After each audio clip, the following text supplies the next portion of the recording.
we are just 1-year-old young parents here. We try to maximize whatever we can. Support structure is there. We have to do all of that work. And I think any franchises or any people think of getting into franchise system need to understand that. It's the same as having your own business. Good part is, yes, there's some support structure that can help you. Again, the word is help you doing what you want to do. Yes. Not do the work for you. Hey everyone, welcome to Courtside Conversations. My name's Emile, founder and owner of Little Boomers Basketball, and it's a pleasure to be your host today. Wherever you're watching today's episode, I hope you're having a booming day, and yes, the pun is intended. My journey to entrepreneurship started on May 1st, 2018 when I launched my first basketball program with 9 kids enrolled. Today, thousands of kids across Australia are thriving in our programs, all thanks to the commitment and passion of our incredible franchisees. This podcast is here to give you real, straightforward, no BS insights into business, entrepreneurship, and what it's like to own a franchise. Without further ado, let's get into today's episode. Welcome everybody back to Courtside Conversations. I've got another exciting episode with a lovely family that I'm going to introduce you to very soon. Now, in today's episode, we're going to be talking about a couple of really interesting points that you're going to find value of. Firstly, we're going to talk about Saurabh and Angel, our new franchise owners of North Sydney. We're going to talk about a funny story that happened when they came over to the head office location. We're going to get a bit of a background about themselves. We're going to talk about Saurabh's $1 million product expansion in his line of work, how they operate a family life and run a franchise at the same time, because as you can imagine, juggling both is pretty hectic. We're going to talk about what their first thoughts are when they saw this opportunity, keeping in mind they purchased an existing franchise. It wasn't a new area, it was an existing franchise. What they liked about how the North Sydney operation was run, how they're going to use their business skills, because Saurabh comes from an extensive business background, to expand the North Sydney area. And finally, they're going to give us a couple of tips about how, if you're a family coming into a franchise, how you can juggle the both. Saurabh and Angel, welcome to Courtside Conversation. It is great to be here with you guys on this conversation. Thanks for having us here. Awesome. We welcome you guys on. Now, I want to start by saying this funny story that happened, and I'll probably never forget this story until I die. So Saurabh and Angel came to the office to do their 3-day test before you invest, where we meet them and we tell them what's happening next. Now, usually you would think most of the times in this situation, me, the franchisor, would be presenting to them a presentation. This is what the business is. That's what you would think normally would happen. Instead, Saurabh had his laptop. He had a presentation about why they believe they are the right fit for North Sydney. It was about maybe 10 slides, nothing too intense, but it was about who they are, why they feel like, and I was blown away because that type of preparation, I mean, I'm big on planning and preparing for everything in life. That type of preparation shows me that they're going to be really great franchisees in the future when they're managing their classes, managing their families. It's just those little 1%ers. A little bit of a funny story to share. But give us a bit of a background about yourself, Saurabh. So, I'll start with that instance, right? So it comes with the kind of experience and background that we come from. And when we were going for this, I understood that there will be a presentation, but I really didn't want to just sit there and talk about our stories. It's like, all right, this is how we thought about it. This is who we were. And I thought, let's put some pictures out there. Let's put a story. And that's what we came back with. And we thought that would be a good to start. And I said it to him then and there. I said to Mary, because Mary was in there with me, I was like, see, that level of one, most people would have come in there, yep, what are we doing here? Like, okay, 3-day test before you invest. No preparation, no nothing. Yeah. I think the fact that you came, I think you said to midnight, you were there that night before to midnight. Was it midnight or 1 a.m.? Yeah, around 2 a.m.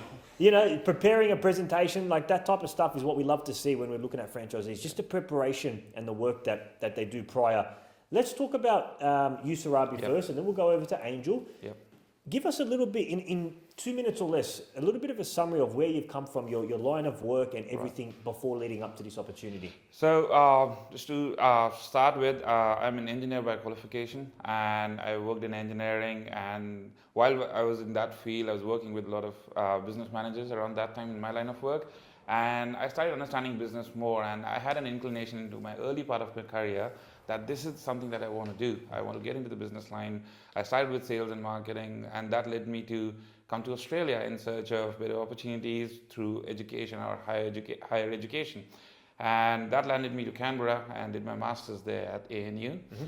And that gave me a good jump start into the business world. I started into a sales role into my existing company where I was. It is an engineering company, a global conglomerate called Honeywell. So I was working with Honeywell for a long time, and that sales opportunity led to product management and general management and business experience, and I was in there for a long time. And during that journey, the part that I was enjoying was meeting with people, meeting with customers, and not actually selling a product to them, but actually solving their problems. Yes. And while solving the problems, I was able to sell something. Yes. And that was actually good, and that is the part that I was enjoying. So during that tenure of sales and product management and business management is one of my highlight. Is a great highlight of my career or my whole life that I've been doing this. And during that phase, I got an opportunity to start a new product line here. So I was part of a team who we had existing product lines, existing products that we were managing here for the country in the Pacific region. And there, in one of the it was just chance actually, where we were sitting with a general manager and we were thinking, okay, what to do next? There is a new product line coming in. Can we do this here or not? And we sensed an opportunity as a group, as an organization, that this would be something good for the area. And that is when I raised my hand that yes, I can do that and I want to do that. We're going to go back to that. We're going to talk about that product line that I believe you took from $0 to $1 million. I want to touch base on something you said before. You said that what you enjoyed most was solving a problem. Yes. And I think that is a really important point. In sales, sales has now got a bit of a bad reputation. It's sleazy, it's forceful, it's that's the type of reputation that we have. How I think people should view sales is if somebody has a problem and you have a solution, offering a solution to their problem is a much better approach than for example, take for example us, right? Yeah. We're offering a solution to kids being inactive. They're not, they're stuck on their devices. Maybe they're not confident in themselves. Maybe the parent wants to improve their social skills through a team sports. Rather than saying, sign up for our program for $195. Okay, my child wants to learn basketball. They want to have friends. They want to, feel like they're part of a team. Okay, well, we have this program here for 6 8. I think that's a really important point when it comes to sales. Figuring out what problem you're solving for. Now, we're going to come back to that product line in a bit. I want to shift it over to Angel, who we've excluded from this conversation so far. Angel, give us a little bit of a background about yourself and how you and Saurabh met. A little bit of a spill there. And just give us a background to the audience that doesn't know you. Funny story. I've known him since we were kids, because our fathers, they worked together.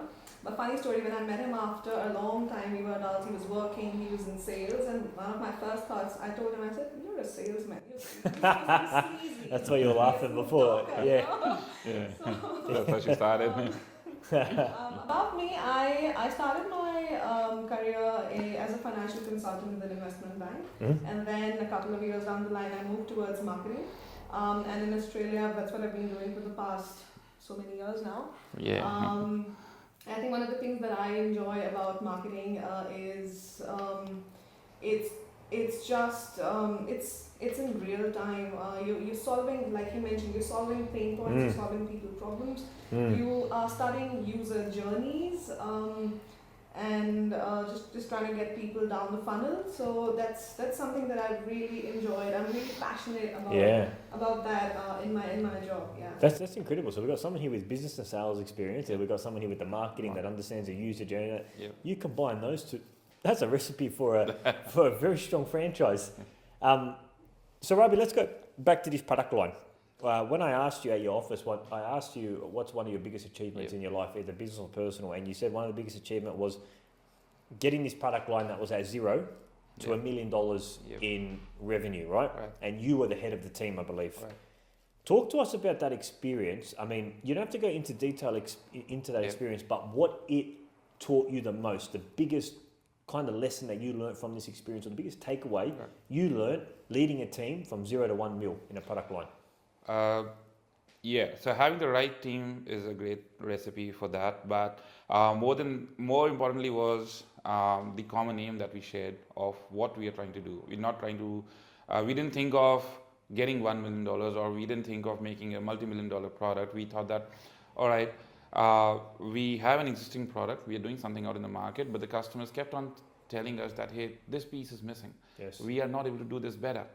And when we used to do this customer feedbacks, or what we call in our business line is voice of customer. Yes. So we used to do a lot of voice of customer and understanding with different kind of stakeholders, different kind of customers.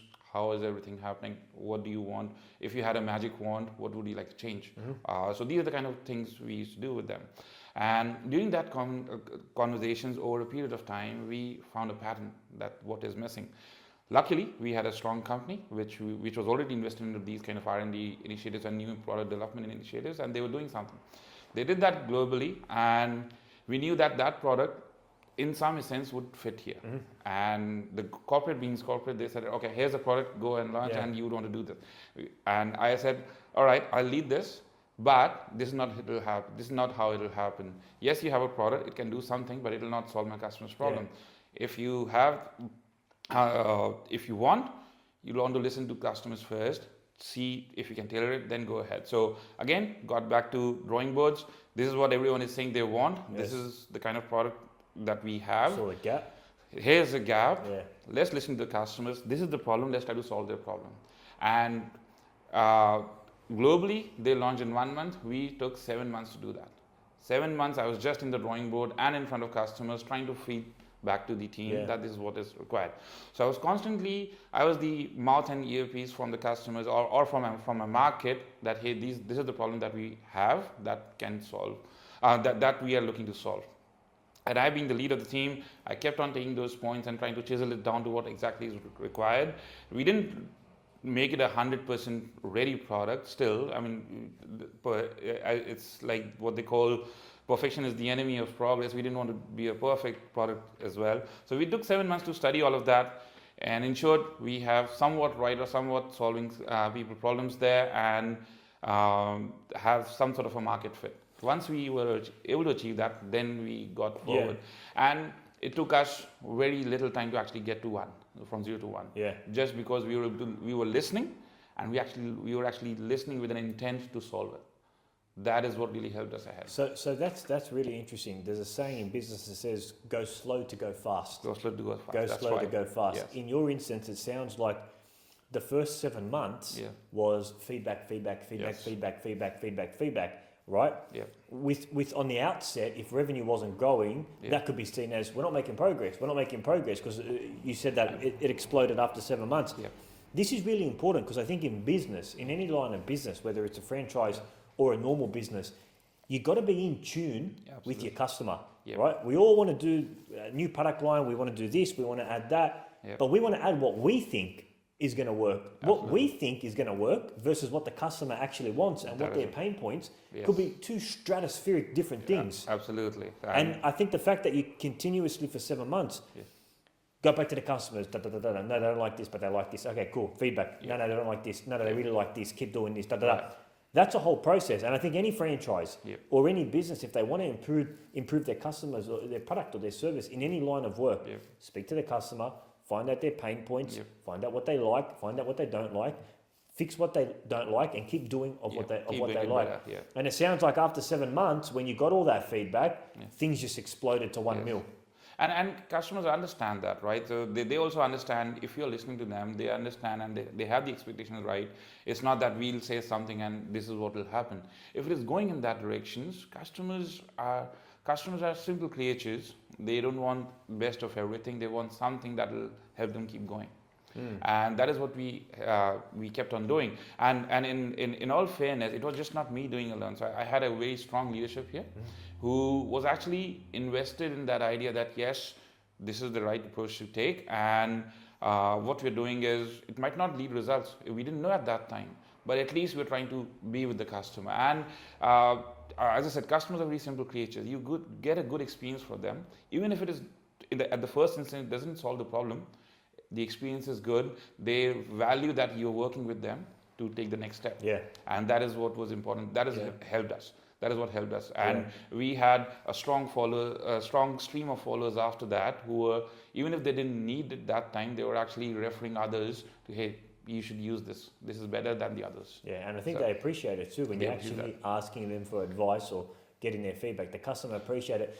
Not always, in my opinion, not always the customer's feedback is going to be correct. Absolutely. You know? You might get 1, 2, 3 outliers. I don't like this, but everyone else likes that. Yeah. But I think you're looking for trends. Exactly. If you get more than 20, 30% of customers saying, we want this in our feature, then you can say, okay, this is a common trend in the feedback. Yes. We got to start addressing that. If 1 or 2 people, you're always going to get those types of feedback. Yeah. We don't like this. Doesn't necessarily mean you take it on board. You're looking for those commonalities or those trends. That's what we were doing there. Let's talk about your family life, right? Because I think what you do very well, Saurabh and Angel, is you operate a really organised and well-structured family life. Now, 80% of our franchisees are young families like yourself with 1, 2 children at a young age. Right. I think it's so important to have a successful franchise. You need to have a very structured family life because if you don't, one or the other will suffer. Either your family life will suffer because you're dedicated so much to the business, or your franchise will suffer because you're so focused on the family and not putting the time into the business. So I really like how you guys structure your family life. Let's talk about that, and let's elaborate on how you kind of structure your family life so that you can invest time into this new franchise opportunity. On that part, I'll say that with our professional lives going the way it was going, and then also we were able to find good amount of time for each other. When the time came to expand the family life, we were mentally ready that, hey, what are we getting into? Is our work life going to get affected? Yes, to some extent, but we knew that what changes we'll have to accommodate to do all of that. So I think I would say that we both were thinking on common grounds, and we were there. How do I put that? We were there for. We were looking at each other's back properly, right? So if I'm teammates, right? So if I'm doing one thing and the other task needs to be done or something else needs to be managed, it's not that the other person would be sitting and not doing it. They will see those things and manage that accordingly. Communicating. We've got a lot of whiteboards all across the house, and so in the morning, what we do is we do a couple of things. I'm sure everybody does it. We've taken these tips from here and there. But one of the things that we do is we have this early in the morning. We get up before the baby, especially just to give ourselves a couple of hours. Bit of you time, Us time. for sure. That's right. And then that's when we sort of just have coffee, tea, start organizing, make a list of things that need to be done today. And so it's there on the whiteboard in the middle of the house. Beating the baby, waking up. And so the way it happens is because with the baby, everything is so you can't really organize. It's very random. The baby, it just depends. It just runs. The show runs around the baby. The baby runs the show. Basically. Right. And so if one of us is looking after the baby, the other sort of sees, okay, what sort of things can I do in this time? When I'm with the baby, or when he's with the baby, then I'll be like, okay, these are the 3 things that need to be done. I can do it right now. Teamwork, partnership. Yes. So a lot of lists and a lot of labels. So we've organized our home in such a way that if he has to find something around the baby or anything, he knows where to look for because we've labeled stuff. We've just been very crazy. You got to see mine. I've got reminders on everything on my phone. I don't find that crazy at all. But you know what I like about it? How you wake up and you beat the baby and you plan the day. Plan the day there. Yeah. Hey, I've got the kids. Okay, now that you've got the kids, I can do this. And I think that planning and organisation is paramount. I mean, for me, I've got a principle like I don't end the day without the next day being planned. Yeah. I always follow that. I plan the week ahead, I plan the month ahead, and then you get so crazy, you plan the year ahead. I've got things booked in for next year. Right, okay, and then you do 10 awesome. years, but that's really lunatic. 10 years. I think with the planning, right? So it's not about your own plan and your own day. It's about the others' plan and 100%. Day as well. So it's about communicating that, hey, I really need to do this today, and maybe we need to shift left or a few things left and right. And the same thing with her as well. I have 3 things to manage. Yeah. This is where I would need you to do this, then this, and there we go. And we try to solve it. It's not that it's 100% every day and it falls over for the next day, but we try to prioritize, we try to manage. Yes, things goes, and again, it's not, we're still learning on the go. We are just 1-year-old young parents here, and we try to maximize whatever we can. And if for some reason, and not some reason, for a lot of reasons, we can't do something, we try not to fret over it. Yeah. Right? We try to say, okay, we couldn't do it, but we were able to do this, and this Yeah. for the day. Yeah. Let's look at the next day and what we can do. What you can next. do, Yeah. yeah. That's a good point. Yeah. Hey guys, I hope you're enjoying today's episode. Just two quick things. If you're finding value from today's episode, if you can subscribe to our channel and share it to a friend, that would mean the world to me. I'm trying to make what is a very confusing space like franchising easy to understand so people don't make the wrong decisions later on in their life. And if you know anybody that might want to become a Little Boomers basketball franchisee, they love working with kids, they love sports and basketball, and they want to make a difference to their community, there's some links below that you can share with them. Enjoy the rest of today's episode. Let's talk about before you inquired via a broker about this opportunity. You were obviously looking for something. Yep. What were you looking for? Before you inquired about this franchise, what opportunity were you looking for, Andrew? I might ask you this question. So there are a couple of things going on. We'd undergone a major shift in terms of a new baby, so just juggling work life, and then we sort of knew, you've got your career. It's a typical 9 to 5, and you're thinking, okay, what more can we do? How can we make this better? How can we make time for the baby, but also for ourselves and not just burn out? So that was in the back of my mind. But Saurabh was the one who was actively looking out for opportunities. And I let him talk about it, but I think when we came across this one, it sort of matched two of our criteria. One was that he was very passionate about sports from the very beginning, and it also made business sense when we came across it. So those were sort of the two first things. That's interesting. So the idea kind of came from a discussion where we both work 9 to 5, we're doing very well. Kind of what else can we do to improve our wealth, improve our net worth, and build something that's kind of our own. Because you mentioned 9 to 5. Yep. Because you both work extensively in 9 to 5. It came from the idea of what else can we do? Yes. That's our own. Yeah. Okay. Yeah, that's how it started, and we both wanted to do something around sports, and we both play when we get time. And when we were looking out what all options are there, the idea started around a year ago, and then the baby happened, and then it became a bit stronger. The baby happened, and then the idea was even stronger that, hey, we really want to do that, because I was on, blame it on the paternity break, right? I was on that break around that time. It's a big break. That was a big break, and I'm like, I don't want to, I want to go back to work, but I also want to spend time with the baby. And business is always there in the mind that, hey, we want to do something, but we didn't know how to do and where to look into. And one thing we knew for sure was, again, as you mentioned in the beginning, I come from a business background. She comes from a marketing background. And it's not a few years experience, it's a lot. If we combine both of us, it's about 20 years of experience amongst two of us. So how well we can capitalize that and do something outside. So while we were looking at opportunities, I looked at some sports opportunities, and even had some ideas on my head of what else I can do on my own just to start from scratch. But that idea was just a nascent idea. But by the time I started looking into it, I came across Little Boomers. And the moment I typed basketball, I just typed basketball, and it was Little Boomers. I didn't even say kids basketball or adults basketball. I just said basketball, and Little Boomers everywhere for the first time. I was like, all right, this actually is something. Let's look a bit more. Okay. And that's how the whole thing started. What a journey. So let's fast track it. I think you had a broker, or you went through a broker, and you found out about this North Sydney franchise that's run by Chris and Rebecca. Yep. Now, what did you? So you obviously came into North Sydney. There would have been a time when you first visited how they operate their North Sydney franchise. My question to you is, what appealed to you about how they operate their Little Boomers franchise? Angel, I might ask you this question. Actually, what stands out is the time that we visited you during our discovery, the 3 days orientation. So if you don't mind, can I talk about that? Yeah, the test before you invest. So that was my actual first sort of experience on the court, seeing everything happening with my own eyes. And I think some things that stood out for me were, firstly, Mary. She's so lovely. Shout out to Mary. Yes, absolutely. She was an absolute gun. I saw. So one of the things when you're thinking about a business is the connect with your customers, with the people, right? And she was on the ground. She was talking to everybody with a very warm smile. Yes. She had a kind word here and there for everybody. I saw her actively going out, saying hi, saying hello Yeah, to the kids. she saying does hello that to the very well. parents. Yes, Yeah. and that sort of it gave me a good feeling. I saw interactions going on.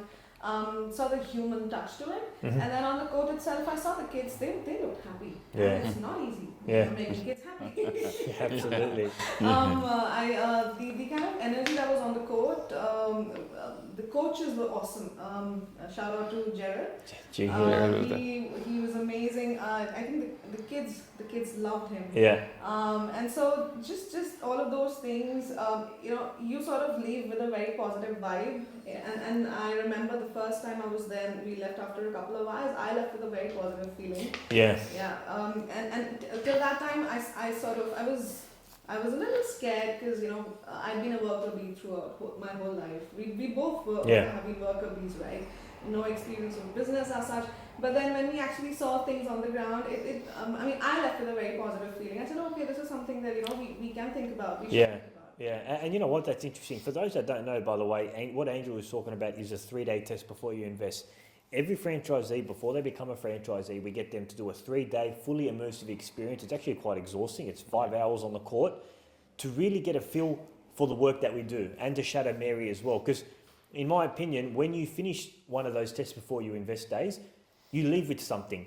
If it's something of excitement, in your case, I really like this. It kind of, I love making a difference to that kids, and you know that, okay, this opportunity might be the right for me. If you finish exhausted and the next day you're thinking about, oh man, I've got to do another thing of this for 5 years, then that might be an indicator that this opportunity isn't aligned with you. So it's so important, that 3-day test before you invest, because it really, for us, we want to make sure we're making a long-term decision. We want someone that's coming in for 5 years.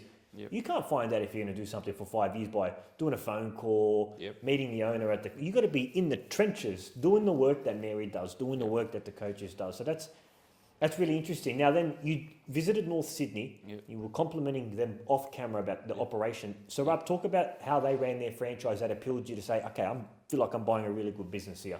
Yeah, so it was again how Beck was running the ship there, right? So there was a history of your processes, and there's also the way they were running with those processes, right? So they were actually implementing all of that, and they were able to manage everything.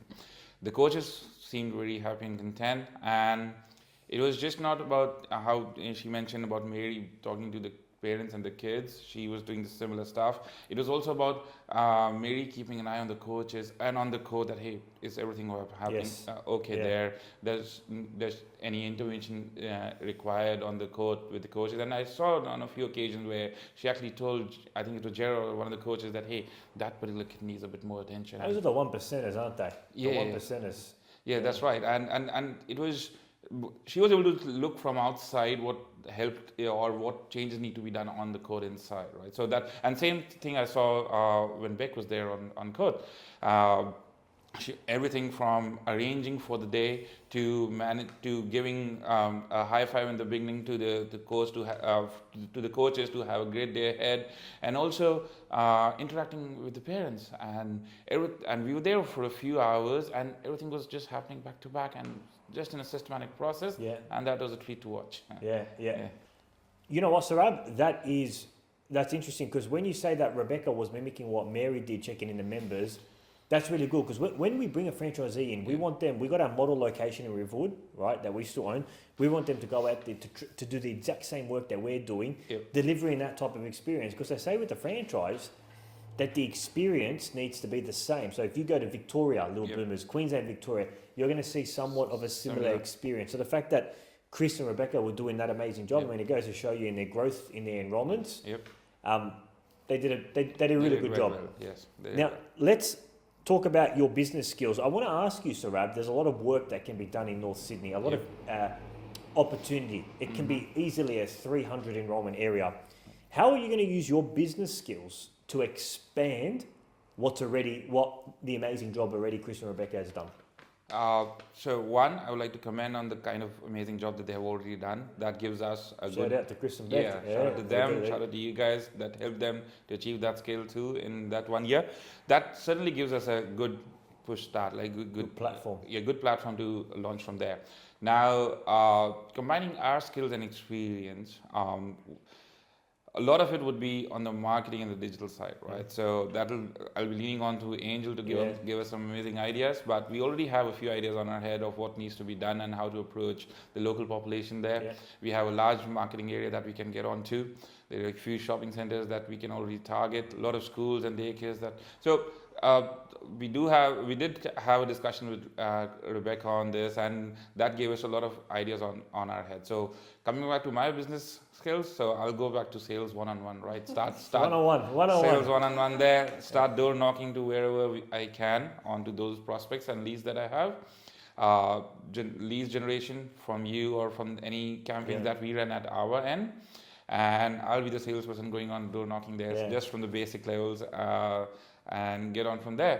And while I'm doing that, I want to ensure the operations run smooth and the way, at least, if not better, at least the same levels that they are today. So that is even more important for me instead of just scaling up straight up. So to maintain the same operation levels and customer experience levels is what I'll be aiming at the first thing. And with that, in parallel, start scaling up ahead with the few ideas that we have in our head. And you know what? When we did our franchise recruitment process, we go through a whole journey to make sure that we're selecting the right franchisee and to make sure that the opportunity is the right fit for you. One of the things that appealed most about Mary and I was, firstly, that $1 million product expansion. Not because it's $1 million, but it shows us that you can take something from here and take it to the next level. Right. That grit, that hard work. And you just mentioned it there, that you're not afraid to do the door knocking, the sales 101, whatever it is. And I think a lot of people, when they come into a franchise, Saurabh and Angel, there's a bit of a misconception where they think because it's a franchise, we don't have to do any hard work. We don't have, head office is going to take care of everything. We don't have to do much hard work. And a lot of people have that idea. And we educate people that it's just as hard as running your own business, you know? The grind and everything you need to do, whether it's an independent business, your own one, you know, Saurabhi's Little Ballers, whatever you want to call it, or whether it's a franchise, the work to market your business locally and to get the word out, it's the same thing. The advantage that you guys have is you've got a brand back behind you, you've got established systems, you've got a support network to help you, but the hard work, it's still a requisite, whether you're doing your own business or whether you're doing a franchise. So it's that kind of mentality is what really attracted us to say, you know what, we think they're going to take this area to the next level. Let's finish with this. Yes, Angel. Just on that, the fact that you guys have created such an outstanding system of processes, SOPs, it'll be a shame if we don't take that seriously. Build on it. I mean, that's how it motivates us in itself. And this is the kind of support structure that's in place, and you've got answers to literally almost everything we could dream of. So I mean, why wouldn't we? And as you mentioned, right, these are all system and processes. There's a complete support structure. The word support is there. So support structure is there. We have to do all of that work. And I think any franchises or any people thinking of getting into franchise system need to understand that. It is same as, if not more difficult, it is same as having your own business. Good part is, yes, there's some support structure that can help you. Again, the word is help you in doing what you want to do. Not do the work for you. And I speak about that on my channel all the time, by the way. I really appreciate that, Angel. And by the way, for those that don't know, SOP is standard operating procedures. Every business should have a way of doing things that documents step-by-step how to do something. For example, in our industry, onboarding a new coach, this is the SOP for how to onboard a new coach. They've got to get their work with children's check. They have to complete the level 1 coaching accreditation course. So for those that don't know, that's what an SOP is. But 100% agree with you, Saurabh.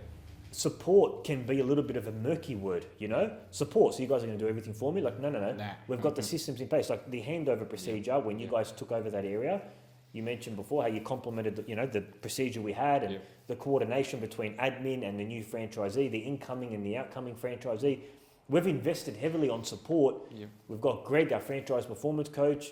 Everyone's here to assist you. There's documents, there's everything. There's a drive that has everything. But we don't pick up the phone for you. If a parent calls you and you don't call them back and you lose that inquiry, that's on you. And I emphasize that all the time because in franchising, it's a common misconception. But thank you for those nice words, Angel. Let's finish with this little question and then we can end today's amazing episode. For a young family like yourself, juggling a full-time job, juggling a child, Yeah. and a franchise already, your cup is overflowing to the floor. I mean, I've got a partner, Kimberly, and I've got no kids, and I'm already over. Like, I've got to imagine with kids and all that type of stuff. So with someone in your situation that wants to invest into a franchise, but they've got all those added responsibilities that you do, what would you recommend to them if they want to get into a franchise, but like yourself, they've got 9 to 5 jobs, they've got a child, but they still want to get into a franchise, a sports franchise, make an impact to their kid? How would you, like, what advice would you say to them? Angel, I'll ask you first, and then Saurabh, I'll ask you next. Go for it. I would probably say just do it. Mm-hmm. I mean, and I can say that because I have such an amazing partner who I know is going to shoulder all of everything 50-50 together. Yeah. But what I've learned from him, because he's the risk taker, and what I've learned from him is just get into it and do it, and then handle things as they come in. Because a lot of the times we've built out a lot of these fears in our heads, and 90% of them don't even come true. Yeah. It's just in the head. So you won't Fear, false events appearing real. F-E-A-R. I love that. False I love that. events appearing real. Appearing real, that's right. Absolutely. So, Yeah. so this is something that I personally learned from him, Mhm. and he's one of the most passionate people I've met. Yeah. Is that just get into it, get your hands dirty. And do it as a team. You Yeah. mentioned do it as a team. Yes. Have you both on? This is my responsibility. That's This it, is yeah. your responsibility. This is what we're going to get And to. that's very important there. Yeah. That's super important. Done? I'm Yeah. done. So, right? Yes, I think just to add on to what Angel just said, right? Do your own research well and research very well. Research strongly. What does that mean, research part? Everyone says do a research. Can you be specific about what that means? Does that mean speaking to franchisees? What does that Yeah. mean? So in that scenario, so first getting your intent right. Why do you want to do it? If you can actually do it. And Thank goodness. Know your goal first. That's You know your exactly goal what first, I say. Yeah. Right? Know your goal first. Yeah. Yes, you want to get into business. You want to start afresh. You want to get into franchising. If franchising, whichever franchise systems that you have shortlisted, understand their business models a bit and how are they operating.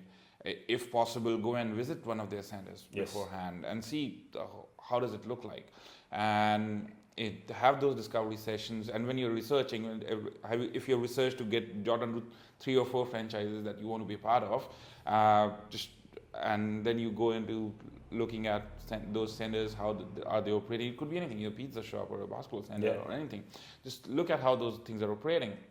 And during that time, key thing that have those check boxes in your head that, okay, is it checking my boxes? Yeah. Is this what I want? Do you see yourself doing that full time? Because the goal would be that, not just as a side hustle, but to scale it up and replace the whole system there. So, and during that research, have some business angle as well, that if everything is stacking up numbers wise, everything is from an intent or a goal perspective to a financial perspective, is things making sense? Yeah. Are those dots getting connected? And if things are somewhat lining up, take that leap of faith and delve on a bit deeper with that, like what we did with you, right? We understood how you operate. We understood with Beck that, okay, what all the things are there at the back end. Okay, I see the front end. What are you doing at the back for making that front end happen? So, and that will give you more confidence. And again, even after that, you'd probably be not sure, but you'll be a little bit more confident that yes, this is what you can do, and just get into it. You know what? There's 2 really, really good points that I want to bring up on what you just said, and then we'll finalise today's episode. The first one, when you're trying to find that right franchise, you mentioned intent. That couldn't be more true. Yeah. I can't tell you how many people I'll be speaking to, and their first question or so what's the profit margins? When do I make the return on investment? What's the profitability like? Can I have a P&L statement? Can I have a projection? They're asking the wrong question. The number one question you should be asking is what business is aligned with the work that you want to do. That's right. In your instance, you love sports. That's right. It made sense to you. You said, I don't care what franchise it is, as long as it's something to do with sports. And you need to ask yourself this first before, in my opinion, the unit economics and the business. Because what if the numbers make sense, right? Yep. What if the numbers make sense, but it's not aligned with what you want to do. Yep. That's awesome. You're making all this money, but guess what? You'll sell in a year. That's Ah, right. I'm tired of this work. I don't like it anymore. Yeah. It doesn't make sense to look at the unit economics first Yep. and then figure out, okay, now what am I going to do? Instead, intent. What Yep. are my passion? What do I like? Yep. What business am I looking in? What industry? Is it pizza? Is it sports? Yep. Childcare centre? Yep. Okay, now let's make sure the unit economics add up, because Absolutely. obviously it's got to be feasible, right? Yep. And I think that's the biggest takeaway. Don't get them switched Don't get up switched and up. mixed up. Always get your Yeah. intent right. I'm always a big believer on knowing what you want, because half the world don't know what they want. Know what you want, get crystal clear on what you want, then find the opportunity. Absolutely. Okay, guys, that brings us to the end of our episode today. I want to firstly say thank you for jumping in and donating your time today. We hope that the audience found some useful insights Absolutely. into your journey towards the Little Boomers franchise. And secondly, me, Greg, everybody in Little Boomers, we wish you the best success as you take over the North Sydney area. Absolutely. They will be taking over. They've already taken over in term 2, and their official first term will be in term 3. Yes. We wish you all the best, guys. Hopefully in Thank the you. future we'll be looking back at this video and we'll be seeing the amazing job that you guys did. So Ah. with that being said, Angel, thank you. Thanks, Saurabh, man. Thanks a lot. all the best, and we are done.